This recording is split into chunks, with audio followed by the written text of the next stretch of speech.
اپنے بیٹے عبداللہ بن عمر سے کہا جا اور جا کر ام المومنین کی خدمت میں عرض کر کہ میرا باپ کہتا ہے، میرا دل چاہتا ہے میں سرور کائنات کی قبروں میں دفن ہو جاؤں۔ بی بی صاحبہ سے پوچھ، بی بی صاحب اجازت دے۔ کیوں جی مسئلہ ٹھیک کہہ رہے ہیں کہ غلط کہہ رہے ہیں؟ غلط کہہ رہے ہیں۔ تو یہ سمجھتا ہے کہ روضے کی زیارت کو جانا ہے کہ نہیں جانا؟ عمر فاروق کو پتا ہے کہ روضے کی مالکہ ہی کوئی اور ہے۔ تو اپنا عقیدہ دیکھ، تو عمر فاروق کا عقیدہ دیکھ۔ جا بیٹے پوچھ، کیا تیرے بابا کا پوچھ کے آ بی بی سے، تیرے شوہر کا، سرور کائنات صلی اللہ علیہ وسلم کا غلام سرور کائنات کے قدموں میں دفن ہونا چاہتا ہے؟ پوچھ لو۔ کیوں پوچھا؟ روضے کا مالک کون تھا؟ بی بی جائے کہ نہ جائے، سرور کائنات کے روضے کی مالکہ کون ہے؟ تیرے بابا کا پوچھ کے آ بی بی سے، تیرے شوہر کا، سرور کائنات صلی اللہ علیہ وسلم کا غلام سرور کائنات کے قدموں میں دفن ہونا چاہتا ہے؟ پوچھ لو۔ کیوں پوچھا؟ روضے کا مالک کون تھا؟ بی بی جائے کہ نہ جائے، سرور کائنات کے روضے کی مالکہ کون ہے؟ آج بحث کر میرے کون مالکہ ہے؟ بی بی جی سے پوچھ کے آؤ۔ یہی بات میرے حضور کے نواسے امام حسن نے فرمائی تھی کہ میری اجازت لینا حسین، دیکھو ام المومنین سے اجازت لینا دے تو مجھے بھی ننا کے قدموں میں دفن کر دینا۔ اجازتیں کون دے رہا ہے؟ وہ ملا سے اجازت کوئی نہیں لے رہا تھا۔ ملا جی حضور کے روضے پہ جانا ہے کہ نہیں جانا؟ ملا جی حضور کی قبر پہ جانا ہے کہ نہیں جانا؟ وہ ملا سے اجازت نہیں لے رہے، اجازت لینے والے تو ام المومنین سے اجازت لے رہے تھے، سرکار کے روضے کی مالکہ۔ اٹھاؤ، میرے آقا تو دفن ہی اپنی بیوی کے حجرے میں ہوئے۔ اس حجرے کی مالکہ نام ام المومنین عائشہ صدیقہ ہے۔ اپنی بیوی کے حجرے میں دفن ہوئے، آپ کتابیں اٹھائے۔ صحابہ نے یہ نہیں کیا کہ بی بی قبر پہ نہیں آ سکتی، بی بی جی باہر نکلو، ہم روزے کو تالا لگانے لگے۔ اسی جگہ میرے سرور کائنات دفن ہے، اسی جگہ ام المومنین کی رہائش ہے۔ تجھے قبروں سے ڈر لگتا ہے نا، ام المومنین کو تو نہیں لگا؟ تجھے مولوی نے ڈرایا تھا نا، ام المومنین کو تو باپ نے نہیں ڈرایا تھا۔ تجھے رات کو قبروں میں بٹھا دے تجھے خوف آئے گا؟ وہ تنہا عورت کھڑی ہو، سرور کائنات کا روضہ ہو، صفائی کون کرتا تھا؟ اجازت سے لوگ جا کر سرور کائنات کے روضہ اطہر کی زیارت کیا کرتے۔ زیارت تو دور کی بات ہے، اجازت لے کر دفن ہوا کر۔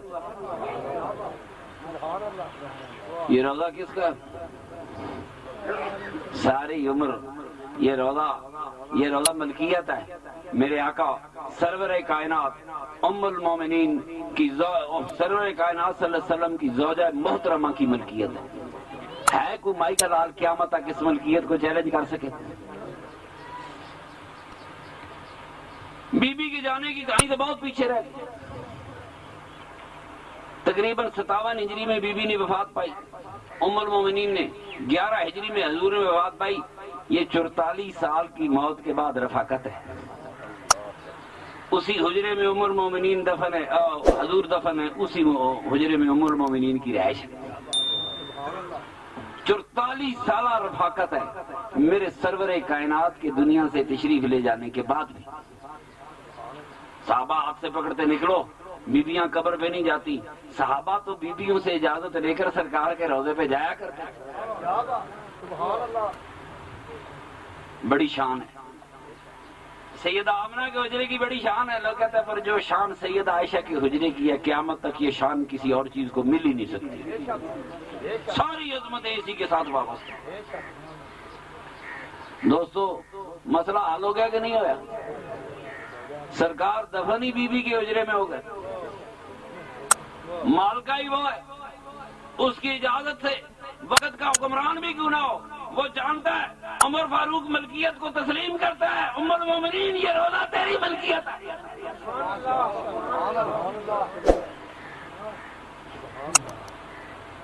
دفن ہو جاؤں، اجازت ہے سرکار کے قدموں میں۔ میرے دوستو، عورت کس حوالے سے جائے گی؟ عورت کس حوالے سے قبرستان جائے گی؟ ممکن ہے کوئی بیٹی بد نصیب بیٹی یا خوش نصیب جو کہ ممکن ہے کوئی بیٹی باپ کی قبر پہ کھڑی ہو۔ کیا بیٹی کا حق نہیں؟ بیٹی انسان نہیں ہے؟ جو دین آدھی انسانیت کو، جو ملا آدھی انسانیت کو انسان نہیں سمجھتا، اس کو کیا پتا اسلام کیا ہے؟ بیٹی باپ کی قبر پہ کھڑی ہے، کہیں بیٹی ماں کی قبر پہ کھڑی ہے، کبھی بیٹی بھائی کی، کوئی بہن بھائی کی قبر پہ کھڑی ہوگی۔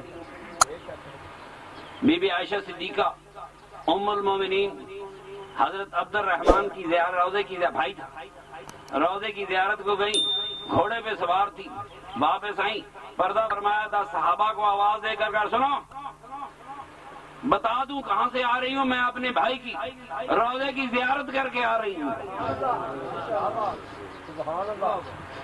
پوری حدیث کھولی۔ سرکار نے پہلے قبروں کی زیارت سے منع کیا تھا، پھر سرکار نے قبروں کی زیارت کی اجازت دے دی، اسی لیے میں اپنے بھائی کے قبر کی روضے کی زیارت کر کے آ رہی ہوں۔ ساری کھول دی۔ میرے محترم دوستو، ممکن ہے، یہ تو ساری ممکنات ہے نا، بیٹا باپ کی قبر پر کھڑا ہو یہ فطرت ہے، بیٹی باپ کی قبر پہ کھڑی ہو یہ فطرت ہے، کوئی بیوی شوہر کی قبر پہ کھڑی ہو یہ فطرت ہے، یہ رشتہ ہے، یہ رشتہ ہے۔ کبھی بڑی بدنصیبیاں ہوتی ہیں، کوئی بوڑھی ماں کسی جوان بیٹے کی قبر پہ کھڑی ہو، کیا کہے گا ملا؟ اس بے رحم کو کیا پتا خدا کا دین کیا ہے؟ جو انسانی رشتے نہیں جانتا وہ دنیا کو کیا بتا سکتا ہے خدا کا دین کیا ہے؟ کوئی ممکن ہے، ہو سکتا ہے کہ نہیں ہو سکتا؟ کوئی بوڑھی ماں کسی جوان بیٹے کی میت پہ کھڑی ہو، یہ سارے مقدس رشتے، جو رشتوں کی تقدیس نہیں جانتا وہ تو انسانیت ہی نہیں جانتا۔ سہارے لیتے ہیں، باتوں کے سہارے لیتے۔ میرے آقا کے صحابہ نے میرے آقا کی دفنانے کے بعد 8-8 9 کے گھروں میں حضور کے روضہ اطہر کے اندر گئے اور حضور پہ درود پڑھا۔